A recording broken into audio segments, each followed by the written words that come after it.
Hi welcome to my YouTube channel. നമ്മൾ ആ കണ്ണ് ടെസ്റ്റ് ചെയ്തതിന് ശേഷം നമുക്കൊരു പ്രിസ്ക്രിപ്ഷൻ ഫോം തരാറുണ്ട് അല്ലേ? അതിൽ നമ്മൾ കുറേ നമ്പേഴ്സ് എല്ലാം കണ്ടിട്ടുണ്ടാവും. And what does it mean?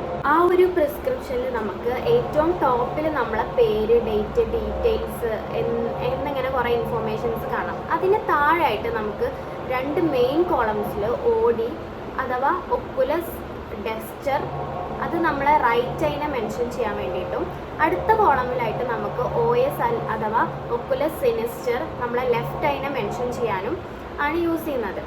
ഈ ബോത്ത് കോളംസ് വീണ്ടും ഫെർദർ ആയിട്ട് സ്പെറിക്കൽ, സിലിണ്ട്രിക്കൽ, ആക്സിസ് എന്നിങ്ങനെ രണ്ട് ഗ്രൂപ്പായിട്ട് വീണ്ടും ഒരു ക്ലാസിഫിക്കേഷൻ വരുന്നുണ്ട്. അതായത് ആ സ്പെറിക്കൽ പവറിൻ്റെ കൂടെ വരുന്ന ആ ഒരു സൈന് മൈനസ് ആണെന്നുണ്ടെങ്കിൽ നമുക്ക് നിയർ സൈറ്റഡ് ആണെന്നും, അതിൻ്റെ കൂടെ പ്ലസ് സൈൻ ആണ് വരുന്നതെങ്കിൽ നമുക്ക് ഫാർ സൈറ്റഡ് ആണെന്നുമാണ് ആ ഒരു കോളം നമുക്ക് സൂചിപ്പിക്കുന്നത്. ആൻഡ് നെക്സ്റ്റ് കോളം വന്നിട്ട് ആസ്റ്റിഗ്മാറ്റിസത്തിനെ റെപ്രസെൻറ്റ് ചെയ്യാൻ വേണ്ടിയിട്ടുള്ളതാണ്.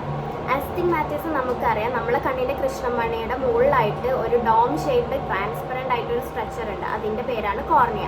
ഈ ഒരു കോർണിയയിൽ വരുന്ന ഷേപ്പിൻ്റെ ഇറഗുലാരിറ്റീസ് കാരണമാണ് നമുക്ക് ആസ്റ്റിഗ്മാറ്റിസം വരുന്നത്.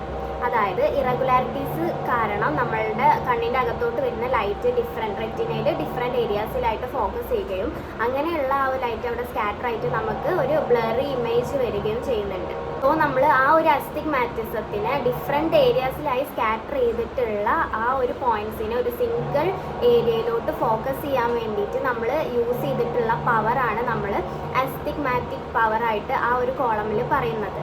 ആൻഡ് തേർഡ് കോളമിൽ നമുക്ക് ആക്സിസ് കാണാം. ആൻഡ് ആസ്റ്റിഗ്മാറ്റിസം പവറിൽ എപ്പോഴും നമുക്ക് ആക്സിസ് കൂടെ കൊടുക്കാറുണ്ട്. ആസ്റ്റിഗ്മാറ്റിസം പവറിൻ്റെ കേസിൽ നമുക്ക് പ്ലസ് ആൻഡ് മൈനസ് സൈന് കാണാൻ പറ്റും. ബട്ട് ഇതൊരിക്കലും നിയർ സൈറ്റഡ്നെസ്സിനെയോ ഫാർ സൈറ്റഡ്നെസ്സിനെയോ റെപ്രസെൻറ്റ് ചെയ്യാൻ വേണ്ടിയിട്ടുള്ളതല്ല. ഐ കെയർ പ്രൊഫഷണൽസിനും അവരുടേതായിട്ടുള്ള ഓരോ മെത്തേഡ്സ് ഉണ്ട്.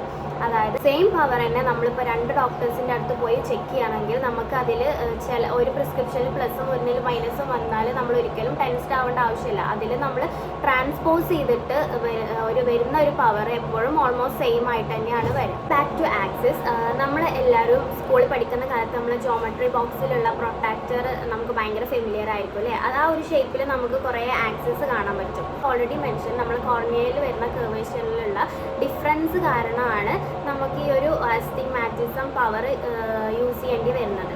സോ ഇങ്ങനെയുള്ള ഓരോ ഡിഫറെൻറ്റ് ഒബ്ലിഗേഷൻസിൽ ഡിഫറെൻറ്റ് പവർ വരുന്നത് കൊണ്ട് തന്നെ നമ്മൾ ഏത് ആക്സിസിലാണോ ഒന്നും കൂടെ ബെറ്റർ ആയിട്ട് വരുന്നത് ആ ഒരു ആക്സിസ് ആയിരിക്കും നമ്മൾ ചൂസ് ചെയ്യുന്നുണ്ടാവുക.